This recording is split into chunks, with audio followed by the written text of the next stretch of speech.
Αγαπητοί φίλοι, σας καλωσορίζω στην απόψινή βραδιά του Φιλοσοφικού Αθήνεου Κατηβόλος, που είναι μια αντιπαράθεση θέσεων ανάμεσα σε τρεις θρησκείες: τον ελληνισμό, τον ελληνικό εθνισμό, τον ελληνικό πολυθεϊσμό, τον Ορθόδοξο Χριστιανισμό και το Ισλάμ.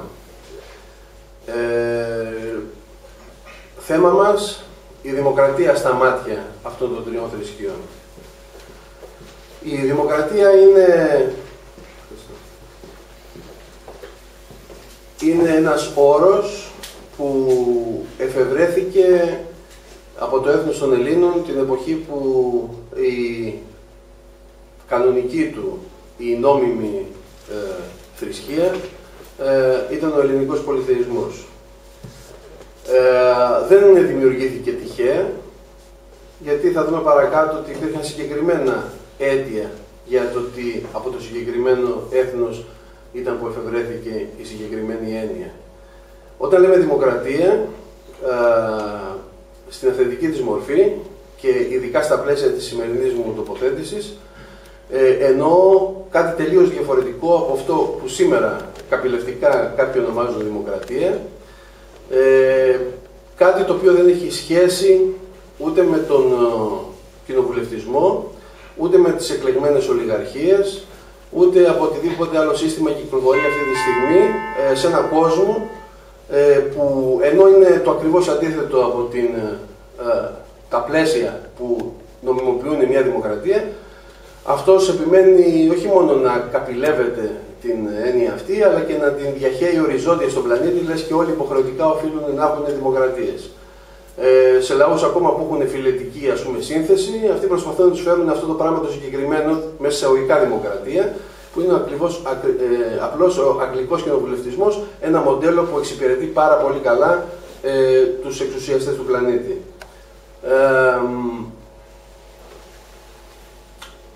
Η δημοκρατία δεν είναι ένα πολίτευμα που μπορεί να διαδοθεί οριζόντια.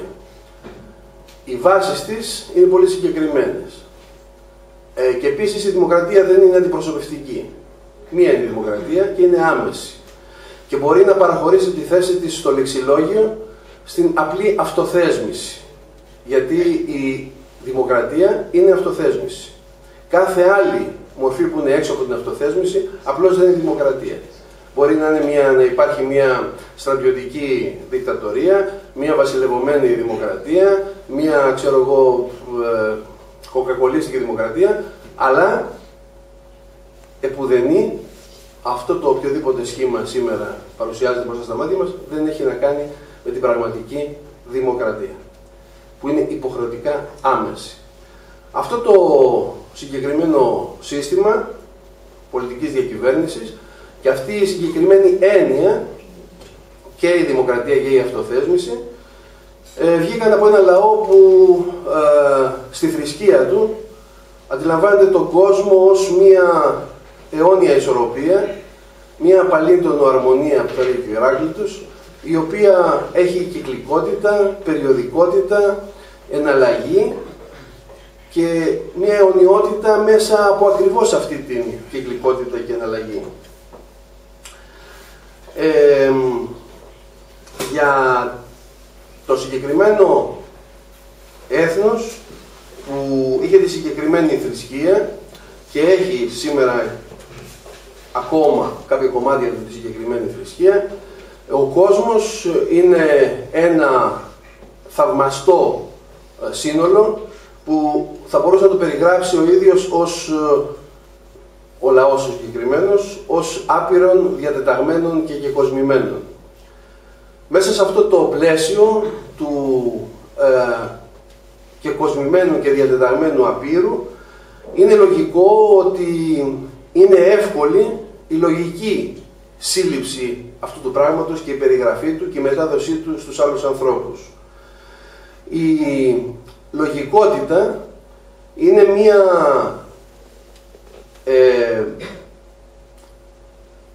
διαδικασία διαλόγου ανάμεσα στην αναζήτηση έγκυρων απαντήσεων απέναντι στα δεδομένα του εξωτερικού κόσμου. Και όταν λέμε λογικότητα, όπως και πιο πριν είπα για τη δημοκρατία, κάνω και εδώ σημείωση, όταν μιλάμε για λογικότητα δεν έχει αυτό το πράγμα σε τίποτα να κάνει με τον σημερινό ρασιοναλισμό ή ορθολογισμό που βλέπουμε στις δυτικές κοινωνίες. Που όλος παραδόξως είναι ένας ρασιοναλισμός επιστημονικοφανής που όμως πάσχει από την ψυχασθένεια της λεγόμενης γνωσιακής δυσαρμονίας, που όταν φτάνουμε σε θέματα πίστης ξαφνικά κατεβαίνουν οι διακόπτες και ο πυρηνικός επιστήμονας μιλάει για θαύματα και αναστάσεις νεκρών. Η δημοκρατία, όπως θα δούμε στο τέλος της συγκεκριμένης τοποθέτησης, έχω κρατήσει κάποια λεγόμενα 2 γάλων στοχαστών για να τελειώσω, γεννήθηκε υποχρεωτικά μέσα στο πλαίσιο του ελληνικού πολυθεϊσμού και δεν θα μπορούσε να συμβεί διαφορετικά. Ο Γάλλος ελληνιστής του 19ου αιώνα, που είχα τη μεγάλη τύχη να βρω το έργο του και να εκδώσω στα ελληνικά ένα βιβλίο του, ήταν χαμένος ο άνθρωπος, είχε κάνει σε ένα άλλο βιβλίο, όχι αυτό που έχω κυκλοφορήσει, στον ελληνικό πολυθεϊσμό, ένα εξαιρετικό βιβλίο, μια ωραία αντιστοίχηση των πολιτευμάτων με τα συστήματα των θρησκειών. Και είχε πει με σαφήνεια ότι ο πολυθεϊσμός αντιστοιχεί με τη δημοκρατία, ενώ ο μονοθεϊσμός με την μοναρχία και μάλιστα με τις αυταρχικές της μορφές. Επιλέξει, λέει ο άνθρωπος το εξής: ο πολυθεϊσμός βλέπει στη φύση ένα σύνολο ανεξαρτήτων ενεργειών ή συνδυασμένη όμως δράση των οποίων γεννάται η παγκόσμια αρμονία. Η πραγματικότητα είναι το κάτωπτρο του ιδανικού, συνεπώς οι κοινωνίες μορφώνονται σύμφωνα με τον τρόπο μέσω του οποίου τα μέλη τους νοούν τη συμπαντική τάξη.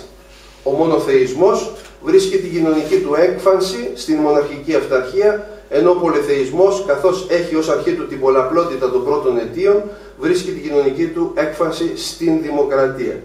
Υπό αυτές τις συνθήκες δεν είναι διόλου παράξενο ιστορικά το ότι μετά την πτώση του ελληνικού κόσμου και της ελληνικής θρησκείας εξαφανίστηκε και η δημοκρατία και επανεβρέθηκε μετά από πολλούς αιώνες μέσα από τις γκιλοτίνες των Ιακωβίνων και πολύ γρήγορα ιδιοποιήθηκε από το σύστημα ώστε να γυρίσει τούμπα και να έχουμε αυτό το έκτρωμα σήμερα που παρουσιάζουν σαν δημοκρατία οι κρατούντες ανά τον κόσμο. Ήταν μια ακόμα προσπάθεια που πήγε χαμένη η Γαλλική Επανάσταση. Χαμένη γιατί όντως αυτό που παρήγαγε, η επανεμφάνιση της πατρίδας, του έθνους και της δημοκρατίας, αλωτριώθηκε πολύ γρήγορα από αυτούς ακριβώς που μισούσαν και τα τρία αυτά πράγματα. Και την πατρίδα και το έθνος και την δημοκρατία. Δεν είναι τυχαίο συνεπώς ότι η δημοκρατία καταγγέλθηκε από τους πρώτους χριστιανούς μετά την επικράτησή τους ως πολίτευμα του διαβόλου, ως civitas diaboli. Ο δε σύγχρονος του λεγόμενου Μεγάλου Κωνσταντίνου Ευσέβιος Κεσαρίας είπε με πλήρη παρησία, θα λέγαμε μέσα εισαγωγικά, ότι οι Έλληνες καταστράφηκαν γιατί είχαν πολυαρχία και πολυθεΐα, ενώ πρέπει να υπάρχει μόνο ένας Θεός στον ουρανό και μόνο ένας μονάρχης επί γης. Ήτανε ό,τι σαφέστερο μπορούσε να μας πει. Ο συγγραφέας Μπερνάρ Ροντίν, στο «Η πίστη που σκοτώνει», ένα βιβλίο του 1980 που δεν έχει μεταφραστεί βέβαια στα ελληνικά, παρατήρησε, όπως και πολλοί άλλοι, ότι η αποκλειστική πηγή του ολοκληρωτισμού είναι ο μονοθεϊσμός. Βέβαια, γιατί το αντίθετο ακριβώς της δημοκρατίας το έχει η άλλη πλευρά. Και γιατί δεν είναι αρεστή η δημοκρατία? Γιατί πρέπει να καταγγελθεί ως πολίτευμα του διαβόλου? Γιατί υποχρεωτικά η δημοκρατία και το σύστημα πίστης που τη στηρίζει θέλουν έναν διαφορετικό άνθρωπο που έχει τα εξής χαρακτηριστικά. Έναν άνθρωπο που διέπεται από το αυθυπεύθυνο, δηλαδή ότι είναι υπεύθυνος ο καθένας για τις πράξεις του και δεν υπάρχει εξωτερική παράσυρση από κάτι διαφορετικό. Θέλει έναν άνθρωπο που διέπεται από αξιοπρέπεια και ελευθεροπρέπεια. Έναν άνθρωπο που είναι όρθιος και δεν σέρνεται και δεν φοβάται και δεν σκιάζεται, όπως θα λέει ο λαός σήμερα. Διέπεται από οργανικότητα. Έχει δηλαδή πλήρη συνείδηση ότι κανείς δεν είναι ξεκάρβοντος, αλλά όλα ενώνονται με όλα. Όπως ακριβώς όλα τα τμήματα της παλιντώνου αρμονίας, έτσι και το κάθε άτομο είναι ενταγμένο οργανικά σε ένα μεγαλύτερο σύνολο. σε μια οικογένεια, σε ένα γένος, σε μια πόλη, σε ένα έθνος και σε μια ανθρωπότητα εν τέλει, αλλά κανείς δεν είναι μόνος του, δεν είναι άτομο, όπως τους 2 τελευταίους αιώνες μας έχουν κάνει να πιστεύουμε, αυτοί που τους συμφέρει αυτό το πράγμα. Επίσης, αυτό το συγκεκριμένο σύστημα που από τη μία μεριά προσέφερε τη συγκεκριμένη θρησκεία και από την άλλη τη δημοκρατία, είναι αυτό που καθιέρωσε τον πολιτικό άνθρωπο. Είναι αυτό που λένε οι διανοητές, οι ελληνιστές εδώ και 2 αιώνες τουλάχιστον το διατυπανίζουν, ότι οι Έλληνες εφήβραν τον πολιτικό άνθρωπο. Ναι, ο ελληνικός πολυθεϊσμός ακριβώς εφήβρε τον πολιτικό άνθρωπο. Μάλιστα στην θρησκεία μας υπάρχει και μια συγκεκριμένη αφήγηση ότι ο Θεός Ζεύς προσέφερε στους ανθρώπους, ακριβώς για λόγους ευνομίας, από την αγάπη του, τη λεγόμενη πολιτική αρετή, η οποία διέπεται από 3 πράγματα σημαντικότατα: τη δικαιοσύνη, την εδώ και την ευθύνη. 3 διαφορετικές αρετές που συγκροτούν αυτό το μεγάλο πράγμα που λέγεται πολιτική αρετή και χαρακτηρίζει τον πολιτικό άνθρωπο. Σήμερα, αν κοιτάξουμε γύρω μας, σε αυτό που ψευδώς πάλι λέγεται πολιτική, όπως ψευδώς λέγεται και δημοκρατία, ό,τι λέγεται, δεν υπάρχει τίποτα από αυτά. Ούτε δικαιοσύνη, ούτε εδώς, ούτε ευθύνη. Κυρίως η μεσαία, η εδώς.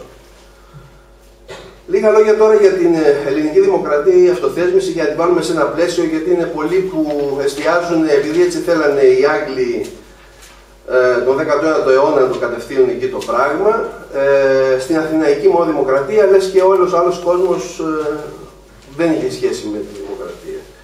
Λες και η εφεύρεση του πολιτικού ανθρώπου ήταν αθηναϊκό εφεύρημα και όχι ελληνικό. Δεν είναι έτσι όμως, και γι' αυτό κάνουμε και αυτή την παρένθεση, που είναι λίγο έτσι σε επίπεδο πολιτικής και εκφεύγει της θρησκείας, του θρησκευτικού δηλαδή ορίζοντα. Ο άνθρωπος είναι το όν που φτιάχνει, τροποποιεί, αναθεωρεί ή και καταργεί τους νόμους του. Είναι φτιαγμένος έτσι από τη φύση του. Όλοι οι άνθρωποι. Θεμελιώδες όμως ζήτημα είναι η διαχείριση της πολιτικής εξουσίας και το ποσοστό συμμετοχής σε αυτήν από τους ανθρώπους.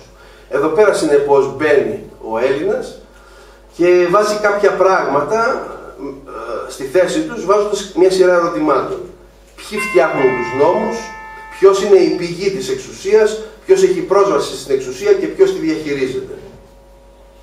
Έτσι λοιπόν εφήβραν την πολιτική, όπως λέει και ο Φίνλεϊ, οι Έλληνες, όχι τον 6ο αιώνα, τον 5ο αιώνα και οτιδήποτε άλλο βολεύει τον οποιοδήποτε σήμερα ιδεολογικό διαχειριστή των Ελλήνων, αλλά από την προϊστορική κιόλας εποχή. Πρωτού πάμε στα ιστορικά, θα γίνει μια σύντομη παρένθεση, έτσι σε επίπεδο ενιών, να πούμε ακριβώς ότι η δημοκρατία έχει μέσα της το ρήμα κρατώ, το οποίο σημαίνει κατέχω τη δύναμη, κυβερνώ και κατευθύνω. Διάφορο από του άρχο. Δηλαδή έχουμε μια δημοκρατία και όχι μια δημαρχία. Γιατί? Γιατί στη δημοκρατία, όπως και επίσης και σε άλλα πράγματα που έχουν την ίδια σύνθεση, λαοκρατία, αριστοκρατία, αλλά ακόμα και τρομοκρατία, θεοκρατία ή φαυλοκρατία, τα πρώτα συνθετικά δίνουν τις κατευθυντήριες γραμμές, κρατούν αλλά δεν άρχουν. Έτσι, οι εξουσιαστικές θέσεις είναι ελάχιστες σε σχέση με αυτούς που έχουν τη δυνατότητα να τις κατέχουν. Δηλαδή, ο Δήμος κρατεί, αλλά η επάνδρωση της εξουσίας γίνεται από κάποια μέλη του μόνο, όχι από όλον το Δήμο. Αντίθετα στο ρήμα άρχο, όπως μοναρχία, ολιγαρχία κτλ., τα πρώτα συνθετικά επιβάλλουν τη θέλησή τους επάνω στους πάντες. Έτσι, ο μονάρχης πάνω σε όλους, οι ολίγοι πάνω σε όλη την κοινωνία. Οι εξουσιαστικές θέσεις ποτέ δεν είναι λιγότερες αυτών που άρχουν. Εξού και η διαφορά μεταξύ δημαρχίας, που είναι μια θέση για έναν άνθρωπο, δεν είναι για όλο το Δήμο, και δημοκρατία. Επιστρέφουμε στα ιστορικά.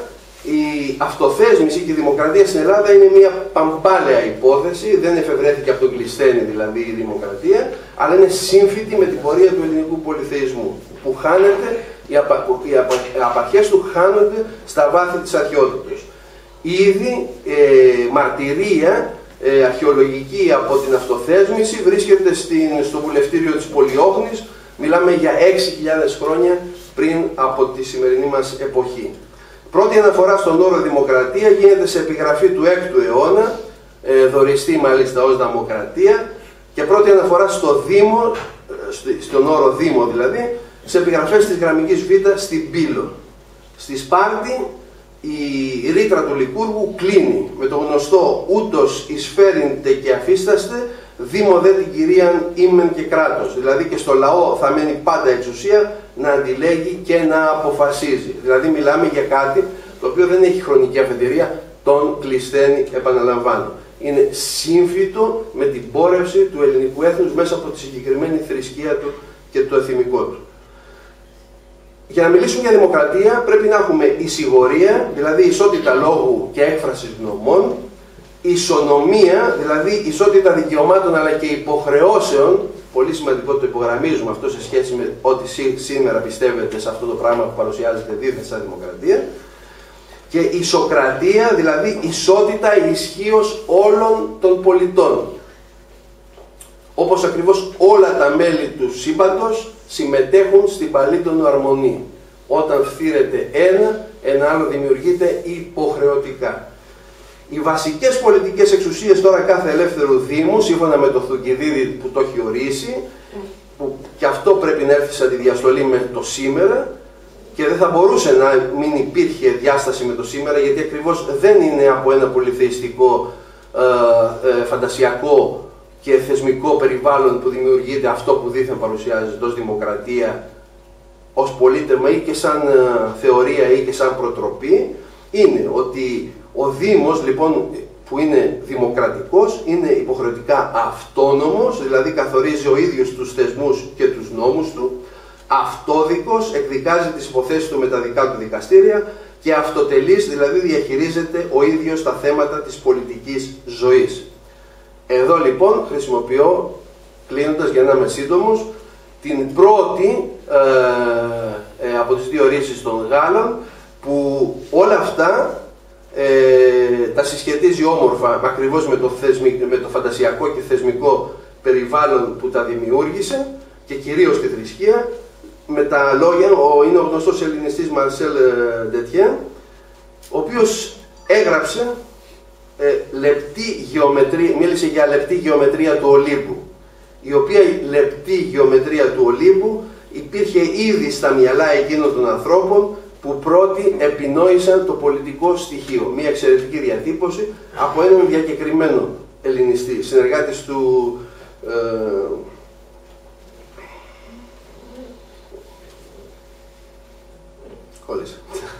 Λοιπόν, η επινόηση του πολιτικού, άλλο ένα κλείσιμο και οριστικό, και της δημοκρατίας μπορεί να γίνει μόνο μέσα από το πολυθεϊσμό. Μια άλλη έτσι συγκεκριμένη διατύπωση,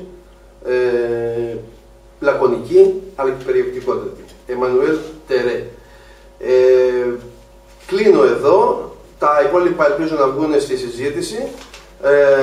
Η θέση λοιπόν που βγάλαμε και καταθέσαμε είναι ακριβώς ότι η δημοκρατία είναι σύμφυτη με τον πολυθεϊσμό, και επίσης ότι ο Έλληνας δημιούργησε τη δημοκρατία, αναπτύχθηκε και στο τέλος μισήθηκε και όλο γι' αυτό που έφτασε να είναι, όχι γιατί είχε κάποιο διαφορετικό DNA ή κάποια άλλη διαφορετική ποιότητα φύσης σε σχέση με τους άλλους ανθρώπους, αλλά γιατί έδρασε ακριβώς σε ένα συγκεκριμένο πλαίσιο, το οποίο χαρακτηριζόταν από δύο συγκεκριμένα πράγματα: στο επίπεδο του μυαλού, με την λεπτή ακριβώς γεωμετρία του Ολύμπου, δηλαδή με την ελληνική θρησκεία, και σε επίπεδο εκδήλωσης προς τα έξω, στο επίπεδο της καθημερινής και πολιτικής δηλαδή εκδήλωσης, με την αυτοθέσμηση,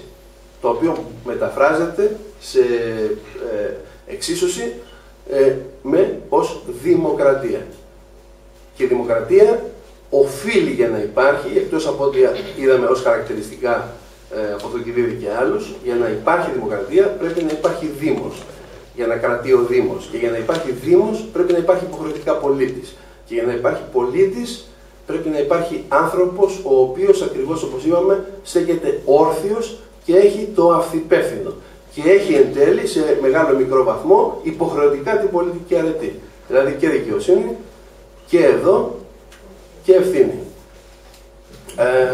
Όταν αφαιρέσουμε το πλαίσιο που δημιουργεί αυτούς τους ανθρώπους, τότε έρεται και η δυνατότητα δημοκρατίας. Βέβαια ο καθένας, ιδίως όταν είναι από τους κρατούντες, έχει δικαίωμα να αυθαιρετεί και να παρουσιάζει ό,τι έκτρωμα θέλει ως δημοκρατία.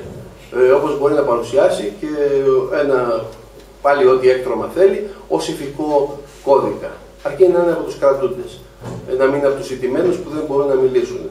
Αλλά ευτυχώς ακόμα και μέχρι σήμερα εμείς έχουμε δικαίωμα να υπερασπιστούμε αυτό που ήμασταν και εξακολουθούμε να είμαστε μέσα από τόσους αιώνες. Ευχαριστώ που με ακούσατε.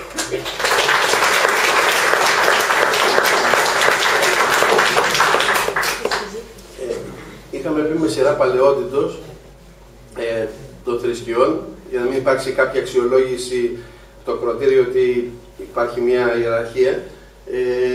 Κανονικά θα ήταν ο κύριος Αθανασίου, αλλά έχει συμφωνήσει να μιλήσει δεύτερος ο κύριος Ντίν.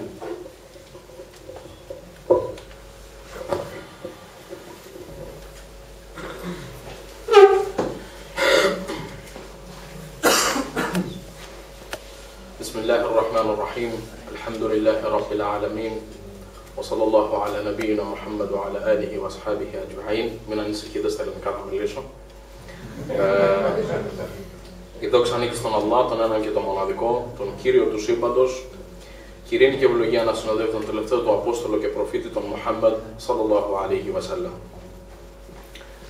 Να ευχαριστήσω τον κύριο Ρασιά που διοργάνωσε αυτή την ενδιαφέρουσα συζήτηση στον όμορφο σας εδώ χώρο, πραγματικά πολύ όμορφος.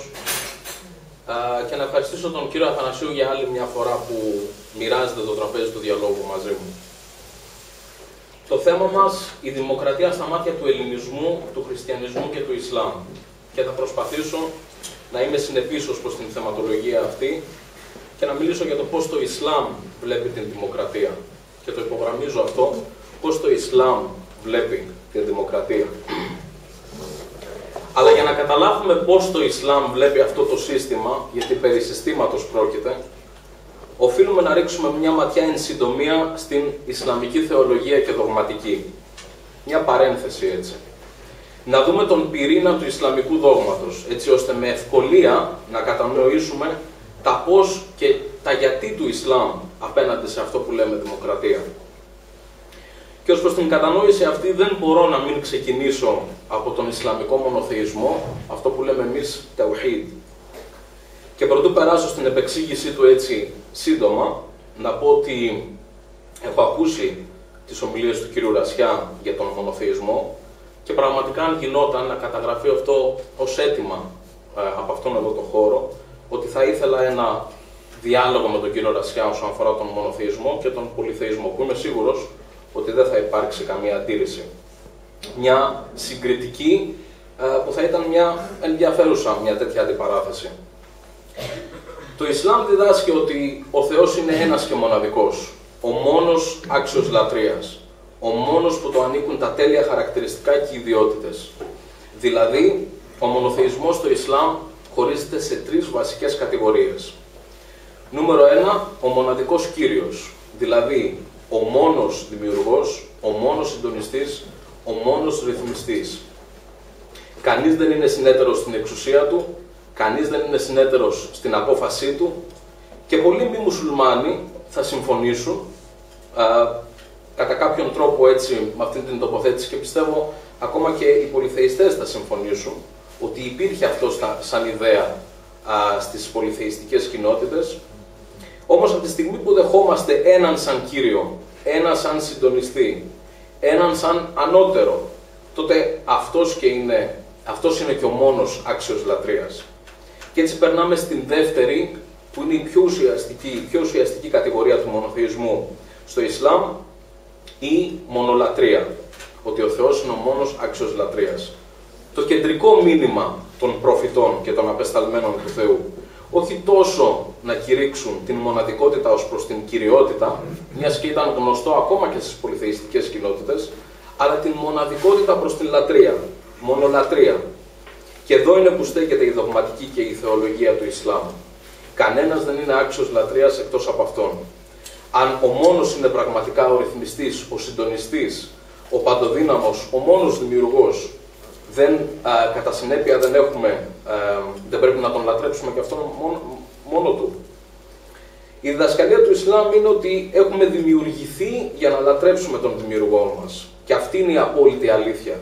Αυτός είναι ο σκοπός του ανθρώπου στη γη.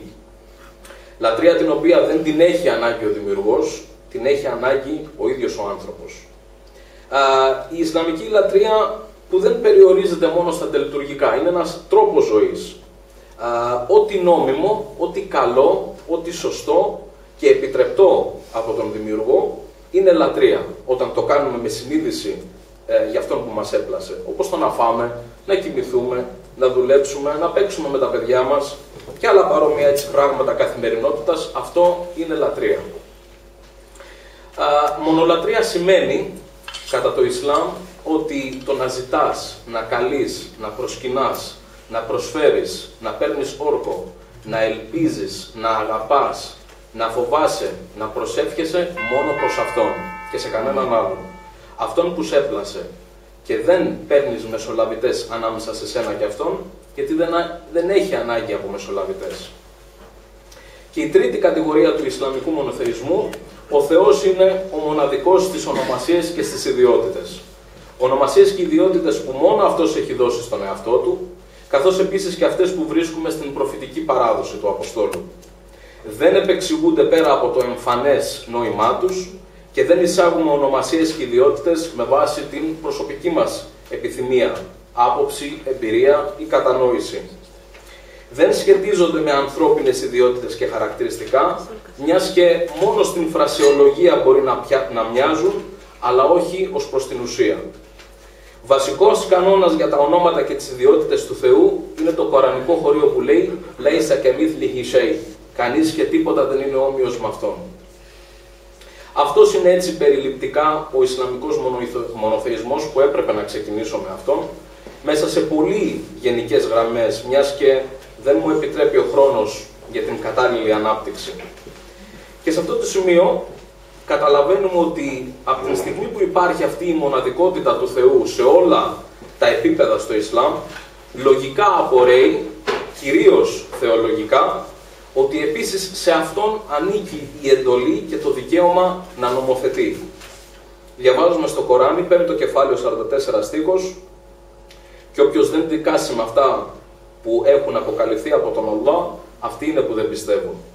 Αν όμως τους δικάσεις, τότε δίκασέ τους με δικαιοσύνη, γιατί ο Allah αγαπά τους δίκαιους. Και αυτό παραγγέλει ο Κύριος.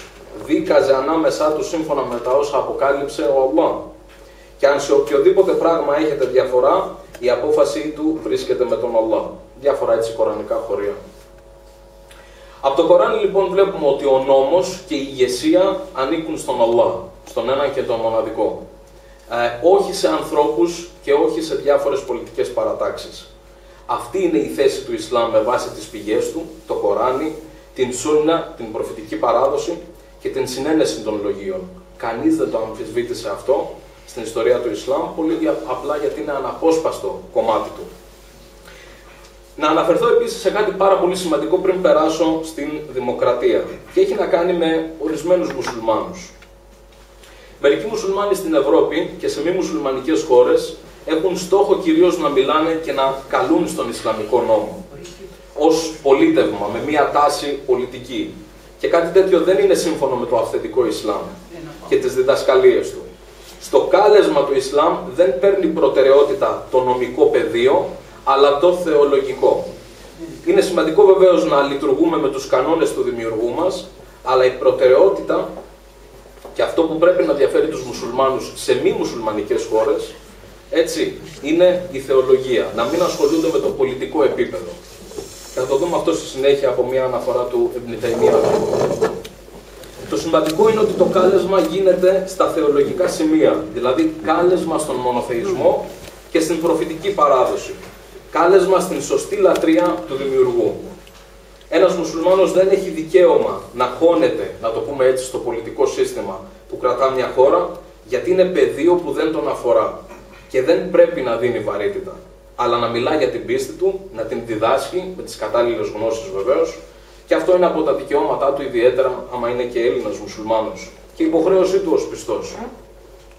Ο μουσουλμάνος οφείλει να σέβεται τη μη μουσουλμανική χώρα που ζει, ακόμα και αν είναι γέννημα θρέμα αυτής της χώρας, και να μην προκαλεί, αλλά να εξηγεί, με όσο το δυνατόν όμορφο τρόπο, και να κάνει το κάλεσμα με σοφία, όπως λέει το Κοράνι. Προσκάλεσε όλους στη θρησκεία του Κυρίου σου με σοφία και όμορφο κήρυγμα.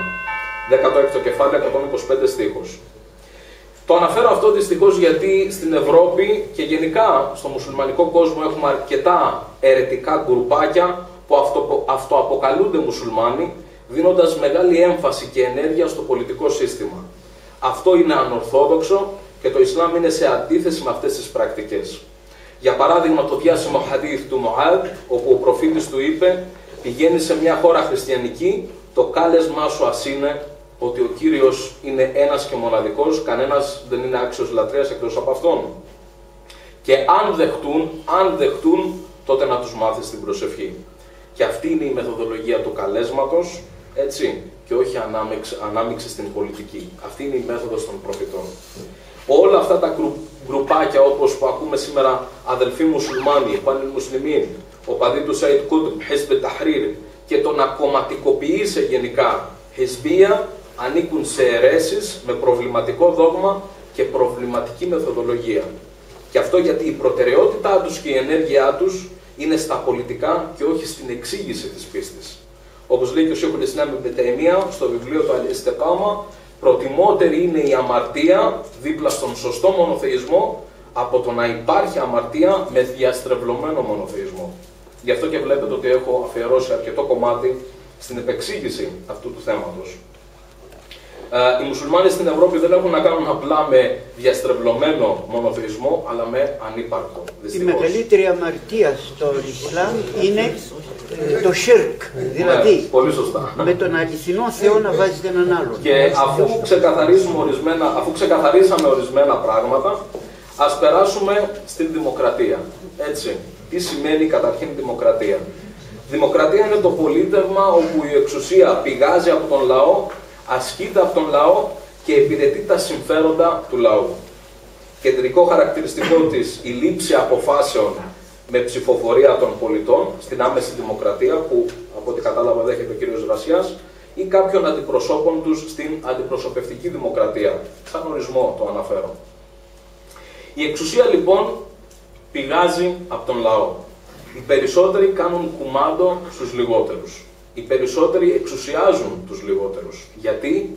Ποιο είναι το κριτήριο? Το κριτήριο είναι η αριθμητική υπεροχή. Όσοι περισσότεροι είναι, τόσο κάτι τείνει να γίνει και σωστό, καλό, αυτό που πρέπει να τηρηθεί.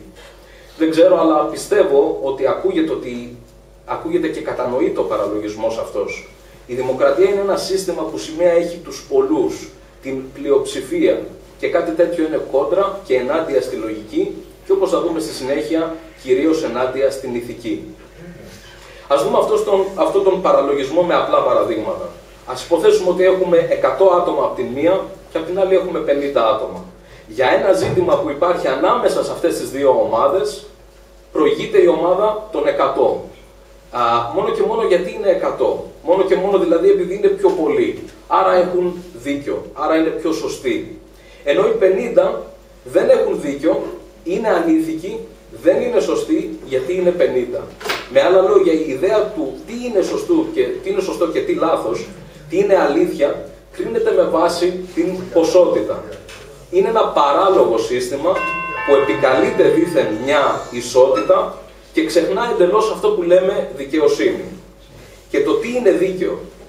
Και στη συνέχεια θα δούμε πως άλλο ισότητα και άλλο δικαιοσύνη. Το πρώτο προκαλεί ανηθικότητα, το δεύτερο προωθεί πραγματικά στην ισορροπία και καλεί στο δίκαιο, όπου αυτό είναι το ζητούμενο.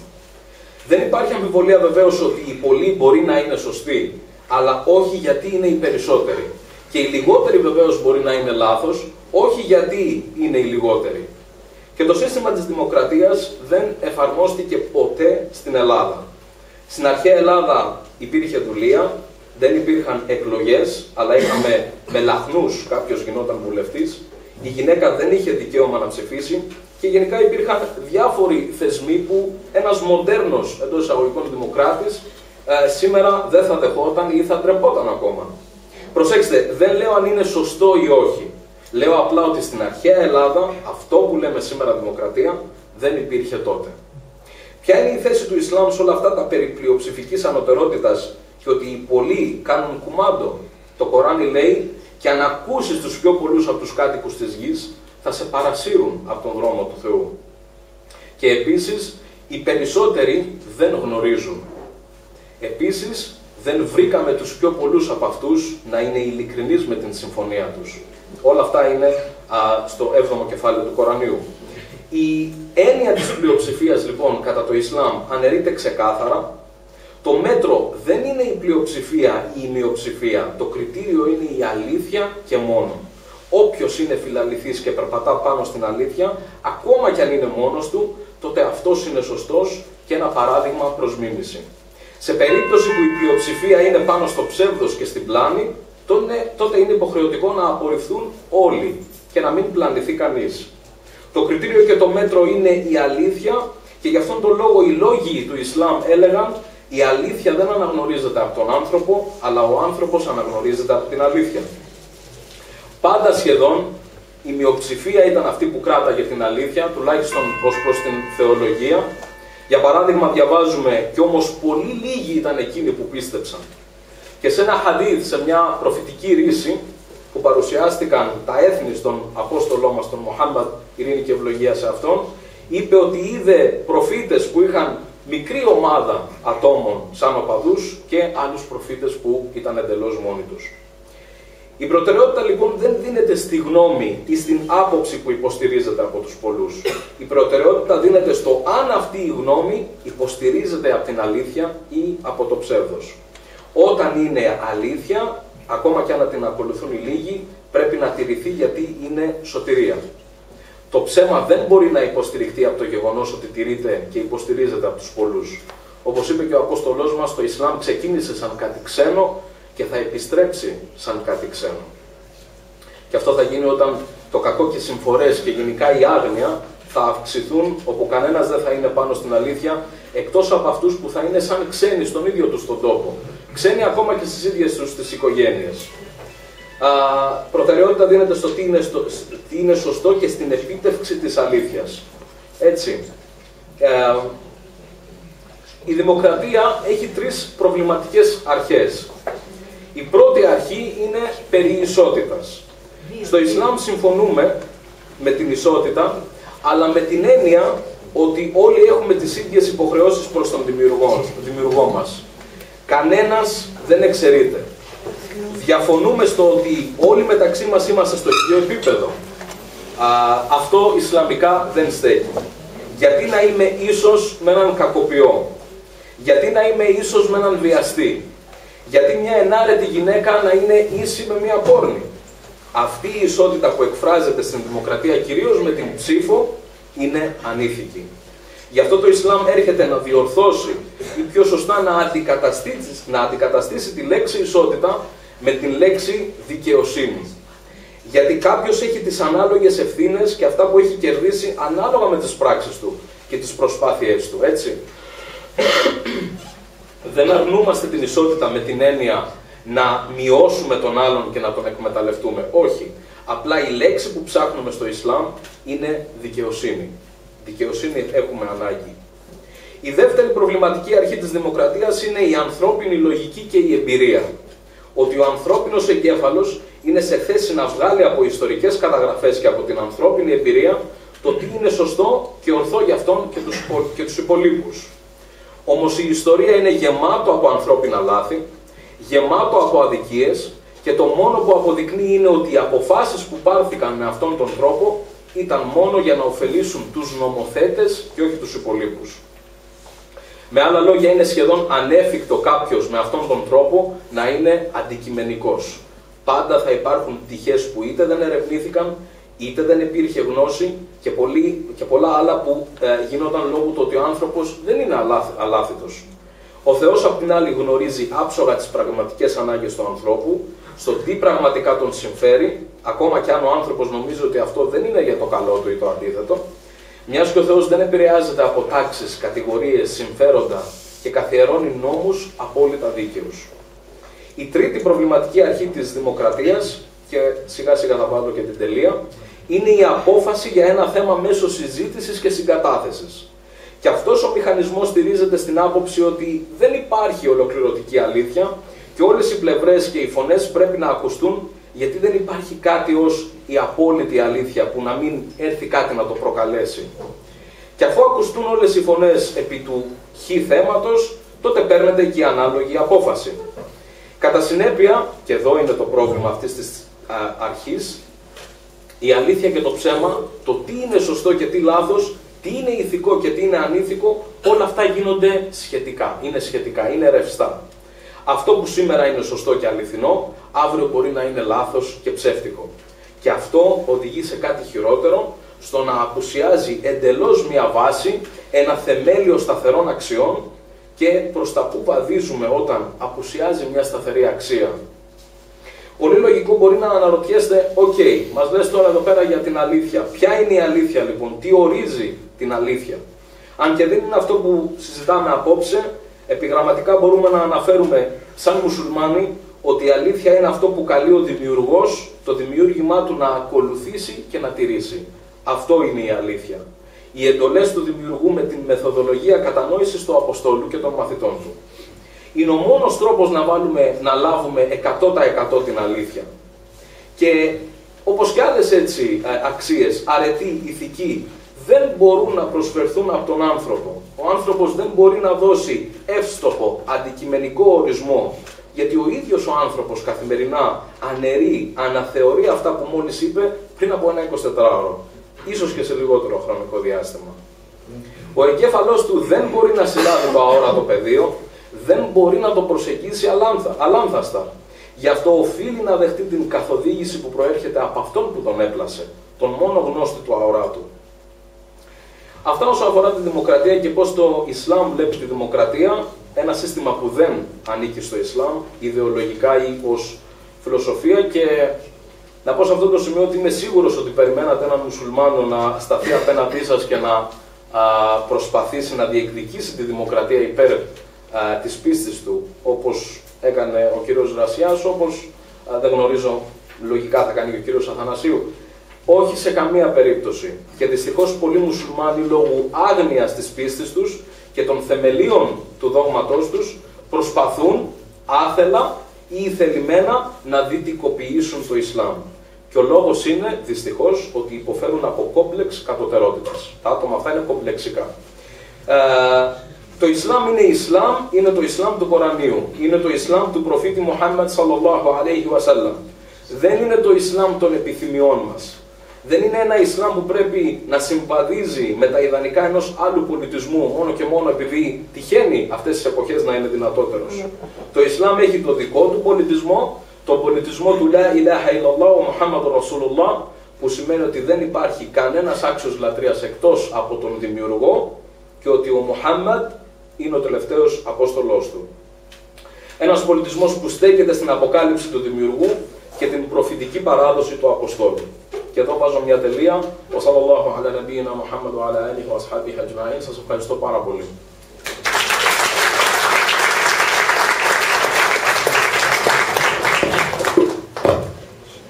Να σας καλησπέρισω και από τη μεριά μου.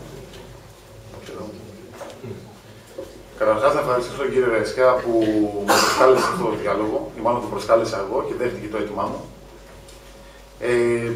Πριν πω στο θέμα της δημοκρατίας, χρειάζεται να κάνω μια αποσαφήνιση για το πραγματικό χριστιανικό πολίτευμα.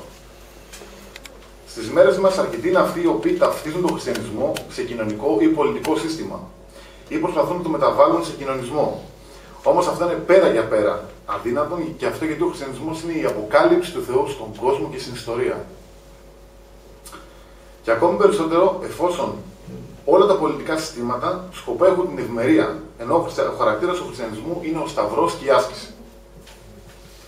Ένα από τα πολλά ονόματα του χριστιανισμού ή από τις πολλές ιδιότητες του χριστιανισμού είναι το όνομα Οδός. Διότι όπως αναφέρεται στη Γραφή, στο βιβλίο των Πράξεων 19,23 έγινε τότε κατά τον καιρό εκείνο όχι λίγη ταραχή για την οδό, δηλαδή για τον χριστιανισμό. Το ίδιο αναφέρεται και στο βιβλίο των πράξεων 19,9. Μερικοί σκληραίνονταν και απειθούσαν, κακολογώντας την οδό μπροστά στο πλήθος, κακολογώντας δηλαδή τον χριστιανισμό. Έτσι, όπως σημειώνει και ο αείμνηστος γέροντας Αθανάσιος Μυτιληναίος, εφόσον ο χριστιανισμός είναι οδός, δηλαδή περπάτημα, συνεπώς δεν είναι καθεστώς. Και η λέξη καθεστώς προέρχεται ετυμολογικά από τη λέξη από το καθίστημι, που σημαίνει το στέκομαι σε έναν τόπο. Επομένως, ο χριστιανισμός είναι οδός και δεν μπορεί να μεταβληθεί και να γίνει κατεστημένο. Αλλά είναι δρόμος που πρέπει να τον περπατήσουμε για να φτάσουμε μέχρι τη βασιλεία των ουρανών. Ένα άλλο σημαντικό σημείο που αξίζει να αναφέρουμε είναι ότι το πολίτευμα ημών των χριστιανών δεν βρίσκεται εδώ στη γη. Γιατί, όπως λέει ο Απόστολος Παύλος στην προς Φιλιππισίους επιστολή του, κεφάλαιο 3, στίχο 20, το δικό μας πολίτευμα υπάρχει στους ουρανούς, από όπου και περιμένουμε σωτήρα τον Κύριο Ιησού Χριστό. Ο γενοδιαθηκολόγος Γιάννης Καραπηδόπουλος, στο ερμηνευτικό του έργο, ερμηνεύει το παραπάνω χωρίο με τον εξής τρόπο. Το ότι το πολίτευμα ημών των χριστιανών βρίσκεται στους ουρανούς, αυτό δεν σημαίνει βέβαια ότι δεν πρέπει να μετέχουμε ενεργά σε αυτόν τον κόσμο. Επειδή ακριβώς το πολίτευμα μας βρίσκεται στους ουρανούς και εμπνεόμαστε από αρχές που προέρχονται από τον ουράνιο κόσμο, γι' αυτόν ακριβώς το λόγο πρέπει να ζούμε σωστά και δημιουργικά μέσα σε αυτόν τον κόσμο. Και αυτό γιατί εμείς οι χριστιανοί δεν έχουμε στη γη εδώ πατρίδα. Η πραγματική μας πατρίδα είναι η ουράνια βασιλεία και όπως αναφέρεται στην προδιώγων των επιστολή, ότι οι χριστιανοί είναι ξένοι σε αυτόν τον κόσμο. Συνεπώς, εμείς οι χριστιανοί είμαστε ξένοι σε αυτόν τον κόσμο. Όμως αυτό δεν σημαίνει ότι ο χριστιανός δεν πρέπει να ενδιαφέρεται για τα πολιτικά και κοινωνικά ζητήματα. Κάθε άλλο, ο χριστιανός οφείλει όχι μόνο να ενδιαφέρεται για αυτά, αλλά και να αγωνίζεται συνεχώς και για την κοινωνική δικαιοσύνη και για όλα τα κοινωνικά ζητήματα. Γιατί όπως λέει ο Χριστός, ο Κύριος μας δηλαδή από την πλευρά μας, στους μακαρισμούς στο Ευαγγέλιο του Μαθαίου 5,6, μακάρι όσοι ποινούν τη δικαιοσύνη, όσοι ποινούν και διψούν τη δικαιοσύνη, γιατί αυτοί θα χορταστούν. Ας δούμε τώρα, ας πούμε λίγο στο θέμα της δημοκρατίας, ποια είναι η προσφορά του χριστιανισμού όσον αφορά στο ζήτημα της δημοκρατίας. Αλλά όταν αναφέρομαι στη δημοκρατία, δεν αναφέρομαι στη δημοκρατία που έχει σχέση με τα πολιτικά συστήματα. Αντιθέτως, αναφέρομαι σε μια δημοκρατία που έχει σχέση με την αξία του ανθρώπου, του ανθρωπίνου προσώπου και έχει σχέση με την ισότητα και την ελευθερία και την ευρύτερη αξία. Η δημοκρατία του χριστιανισμού. Η δημοκρατία μάλλον στο χριστιανισμό. Ας το πάρουμε από την αρχή. Ο άνθρωπος πλάστηκε από το Θεό κατ' εικόνα και ομοίωσή του. Γένεσης 1,26. Επειδή ο άνθρωπος οδηγείται να μοιάσει στο Θεό, πρώτη μορφή της κοινωνίας είναι η τέλεια κοινωνία αγάπης του τριαδικού Θεού. Τα τρία πρόσωπα της Αγίας Τριάδας βρίσκονται σε μια κοινωνία που ξεχυλίζει από αγάπη μεταξύ τους. Συνεπώς, το πρότυπο, το μοντέλο της ανθρώπινης κοινωνίας είναι ο τριαδικός Θεός. Όπως ο Θεός, σύμφωνα με τον χριστιανισμό, είναι τριαδικός, διακρίνεται κατά τα πρόσωπα ή τις υποστάσεις, οι οποίες κοινωνούν ισότιμα της Θείας Ουσίας, κατά παρόμοιο τρόπο και εμείς ως άνθρωποι, ενώ είμαστε διαφορετικοί ως προς τα πρόσωπα, μετέχουμε στην ίδια ουσία την ανθρώπινη. Σκοπός μας είναι συνεπώς να οδηγηθούμε σε αυτή την πλήρη και απόλυτη ενότητα της ανθρώπινης φύσεως, όπως ακριβώς υφίσταται στον τρόπο ζωής της Αγίας Τριάδος. Αυτό είναι το πρότυπο μιας χριστιανικής κοινωνίας, όπως θα δούμε συνέχεια δομείται σε μια σχέση αγάπης, σε μια αγαπητική σχέση αλληλοπεριχώρησης και αλληλοσυμπλήρωσης. Αλλά ας δούμε λίγο το πρώτο σημείο. Πώς μπορεί να συγκροτηθεί ένα υγιές πολίτευμα σύμφωνα με τα λόγια του Χριστού. Ο Χριστός στο Ευαγγέλιο του Μαθαίου 20,25 λέει τα εξής, όσον αφορά στην εξουσία. Απευθυνόμενος σε αυτή την περικοπή, απευθύνεται προς τους μαθητές του. Και λέει: ξέρετε ότι οι άρχοντες των εθνών κατακυριαρχούν σε αυτά και οι μεγάλοι τα κατεξουσιάζουν. Δεν θα είναι έτσι μεταξύ σας. Αλλά όποιος θέλει μεταξύ σας να γίνει μεγάλος, θα είναι διάκονός σας. Και όποιος θέλει μεταξύ σας να είναι πρώτος, θα είναι δούλος σας. Βλέπουμε λοιπόν ότι η εξουσία έχει διακονικό χαρακτήρα στο χριστιανισμό. Σας πληροφορώ πως αν εφήρμοζαν οι πολιτικοί όλων των εποχών τη συγκεκριμένη εντολή του Χριστού, αυτή η γη θα έχει μεταβληθεί σε ένα παράδεισο. Και θα επικρατούσαν τα ιδανικότερα πολιτεύματα. Βλέπουμε λοιπόν ένα διακονικό χαρακτήρα σε ό,τι αφορά στην εξουσία. Ένα δεύτερο σημείο είναι η ισότητα ως πρότυπο της αληθινής δημοκρατίας. Επαναλαμβάνω, δεν αναφέρομαι σε πολιτική δημοκρατία. Αναφέρομαι στην ισότητα και γενικότερα στην αξία του ανθρώπου. Το χριστιανικό μήνυμα καταργεί όλες τις διακρίσεις. Σε αυτό το μήνυμα δεν γίνεται καμία διάκριση μεταξύ των ανθρώπων, αλλά διαχειρίζεται η πλήρης ισότητα. Πράγμα πρωτοφανές για τον κόσμο. Μόνο ο χριστιανισμός κηρύττει αυτή την πλήρη ισότητα μεταξύ των ανθρώπων. Η ισότητα αυτή είναι και κοινωνική, αφορά δηλαδή το κοινωνικό υπόβαθρο, και σωτηριολογική. Ας δούμε λίγο την κοινωνική ισότητα. Λέει ο Απόστολος Παύλος στην προς Γαλάτες επιστολή του 3,28. Δεν υπάρχει Ιουδαίος ούτε Έλληνας, δεν υπάρχει δούλος ούτε ελεύθερος, δεν υπάρχει αρσενικό και θηλυκό, γιατί όλοι εσείς είστε ένα στο Χριστό Ιησού. Τα ίδια παραλαμβάνει στην προς Κολοσσαείς επιστολή του 3,11. Δεν υπάρχει Έλληνας και Ιουδαίος, περιτομή ακροπιστία, βάρβαρος, σκύθης, δούλος, ελεύθερος, αλλά τα πάντα και σε όλους είναι Χριστός. Να η πραγματική δημοκρατία που προσέφερε ο χριστιανισμός. Μόνο ο χριστιανισμός κατάφερε να κηρύξει τόσο επαναστατικές ιδέες που καταργούν όλες τις διακρίσεις των ανθρώπων. Αλλά ας δούμε λίγο τη σωτηριολογική ισότητα. Ακόμα και όσον αφορά τη σωτηρία των ανθρώπων, στο χριστιανισμό δεν υπάρχουν, όπως προανέφερα, διακρίσεις. Γιατί όπως λέει ο Απόστολος Παύλος, στην Α προς Τιμόθεον επιστολή 2,4, ο Θεός θέλει όλοι οι άνθρωποι να σωθούν και να έρθουν σε επίγνωση της αλήθειας. Ο τρόπος ζωής των πρώτων χριστιανών λειτουργούσε ως πρότυπο δημοκρατίας. Οι πρώτοι χριστιανοί είχαν οικονομική ισότητα και είχαν τα πάντα κοινά και δεν υπήρχε κανένας που να στερείται κάτι. Διαβάζουμε στις πράξεις των Αποστόλων 2,44-45 τα εξής. Όλοι όσοι πίστευαν ήταν στο ίδιο μέρος και τα είχαν όλα κοινά. Και τα κτήματα και τις περιουσίες τους πουλούσαν και τα διαμοίραζαν σε όλους ανάλογα με την ανάγκη που είχε ο καθένας. Διότι όπως αναφέρεται στο βιβλίο των πράξεων στο κεφάλαιο 4, είχαν μια καρδιά, μια ψυχή και δεν υπήρχε κανένας φτωχός μεταξύ τους. Οι πρώτες χριστιανικές κοινότητες βίωναν την πλήρη ισότητα. Βίωναν την κοινοκτημοσύνη. Η κοινοκτημοσύνη και η ακτημοσύνη βιώνεται στις μέρες μας σε πάρα πολλά μοναστήρια, σε διάφορες μοναχικές αδελφότητες, αλλά εκεί που πραγματικά βιώνεται η Ορθοδοξία στην ευθετικότητά της. Θεωρώ πως ο χριστιανισμός μας δίνει σήμερα την λύση για τη διέξοδο από την οικονομική κρίση. Και αυτή η λύση είναι η κοινοκτημοσύνη των πρώτων χριστιανικών κοινοτήτων. Και η κοινοκτημοσύνη που κάποιοι, όχι όλοι, κάποιοι μοναχοί την βιώνουν στις μέρες μας. Αν ο σύγχρονος κόσμος εφήρμοσε την τακτική των πρώτων χριστιανών, δεν θα βιώνουμε αυτή την τραγική κρίση που βιώνουμε στις μέρες μας. Ένα άλλο σημείο είναι οι αγάπες, τα κοινά δείπνα δηλαδή των πρώτων χριστιανών, που λειτουργούσαν και αυτά ως πράξη δημοκρατίας. Η δημοκρατική υφή της Εκκλησίας φαίνεται καθαρά στην καθημερινή της πράξη. Κορυφαίος θεσμός ήταν οι αγάπες. Δηλαδή τα καθημερινά κοινά τραπέζια, όπου κάθονταν όλοι χωρίς διάκριση και έτρωγαν από το ίδιο φαγητό. Δίπλα στον πλούσιο κάθονταν ο ισότιμο φτωχός, δίπλα στον ελεύθερο δούλος, στο μορφωμένο ο αμόρφωτος και ούτω καθεξής. Τους ένωνε η κοινή πίστη στο Χριστό και προπάντων η κοινωνία από το ίδιο ποτήριο του σώματος και του αίματος του Χριστού, το οποίο τις εξωμάτωνε σε ένα σώμα. Ένα άλλο σημείο είναι η ρυθμίση των εκκλησιαστικών ζητημάτων με δημοκρατικές διαδικασίες. Η εκλογή των 7 πολιτικών διακόνων της αρχαίας Εκκλησίας λειτουργούσε και αυτό ως πρότυπο δημοκρατίας. Οι πρώτοι χριστιανοί εκλέγουν τους 7 διακόνους, όπως αναφέρεται στο βιβλίο των πράξεων κεφάλαιο 6, οι οποίοι θα αναλάβουν τη ρύθμιση των κοινών του εκκλησιαστικού σώματος. Σημειωτώνω ότι δεν επιβάλλονται από τους Αποστόλους, αλλά εκλέγονται. Η ίδια διαδικασία ακολούθησε και με την περίπτωση του Αποστόλου Μαρθία, όπου αναδείχθηκε Απόστολος αφού εκλέχθηκε, ψηφίστηκε από την Εκκλησία για να πάρει τη θέση του Ιούδα. Πράξεις, κεφάλαιο 1, στίχο 21-26. Ελεύθερη λοιπόν, καθολική εκλογή των αρίστων από όλους, από όλη την κοινότητα χριστιανική και να η δημοκρατία της Εκκλησίας. Ένα άλλο σημείο είναι το συνοδικό σύστημα, το οποίο και αυτό ως δείγμα της επικράτησης των δημοκρατικών αρχών, στον εκκλησιαστικό χώρο λειτουργεί και αυτό δημοκρατικά.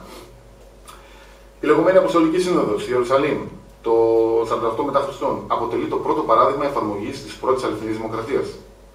Σε αυτή τη σύνοδο προσπάθησαν να επιλύσουν το πρόβλημα που αντιμετώπιζαν με την καθολική ισότιμη συμμετοχή όλων. Πράξεις κεφάλαιο 15. Έτσι λοιπόν η Εκκλησία αντιμετώπιζε συνολικά όλα τα προβλήματά της, αφού κατόπιν σε κάθε σοβαρό πρόβλημα που αντιμετώπιζε, αιρέσεις κλπ., συγκαλούσε κάποια σύνοδο είτε τοπική είτε οικουμενική σε παγκόσμιο επίπεδο, π.χ. πρώτη, δεύτερη οικουμενική σύνοδο κλπ. Αυτή είναι λοιπόν η δημοκρατία που προσέφερε ο χριστιανισμός. Και σήμερα, παρόλα αυτά, κατηγορούν τον χριστιανισμό για τη στάση του και τον ταυτίζουν πολιτικά με την πλutοκρατία και γενικότερα με την ακροδεξιά, τον φασισμό, τον νεοναζισμό κλπ. Όμως θα απαντήσουμε σε αυτούς με τον εξής τρόπο. Αγνοούν το γεγονός ότι ο χριστιανισμός είναι ο μακαρισμός της φτώχειας. Μακάρι οι φτωχοί, λέει στο Λουκά 6,20. Μακάρι οι φτωχοί. Στο πνεύμα. Οι φτωχοί, στο Λουκά οι φτωχοί. Στο Ματθαίο λέει το πνεύμα. Ο ίδιος ο Χριστός ήρθε να κάνει μια επανάσταση στην κεφαλοκρατία, συναπληστία να εισέλθουν στη βασιλεία του Θεού. Ο ίδιος άλλωστε κατέκρινε τους εξαιστές, όπως είδαμε στο παραπάνω χωρίο του Ματθαίου. Ο χριστιανισμός είναι μια επανάσταση σε ολόκληρη την ανθρωπότητα.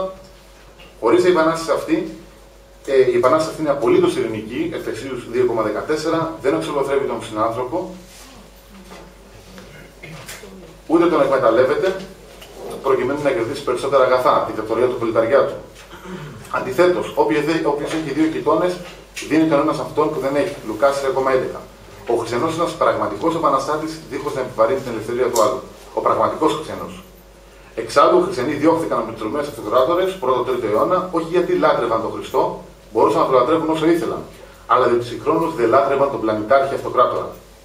Μην ξεχνάμε ακόμα και ότι ο ασκητισμός υπήρξε μια μορφή αντίδρασης κατά της κοσμικής εξουσίας και γενικότερα κατά της εξουσίας.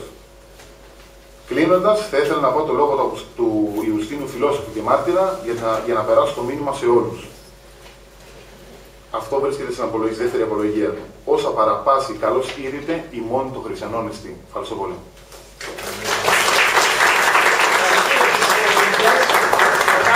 Θα κάνουμε 10-15 λεπτά διάλειμμα και μετά θα επανέλθουμε για τη δεύτερη ενότητα.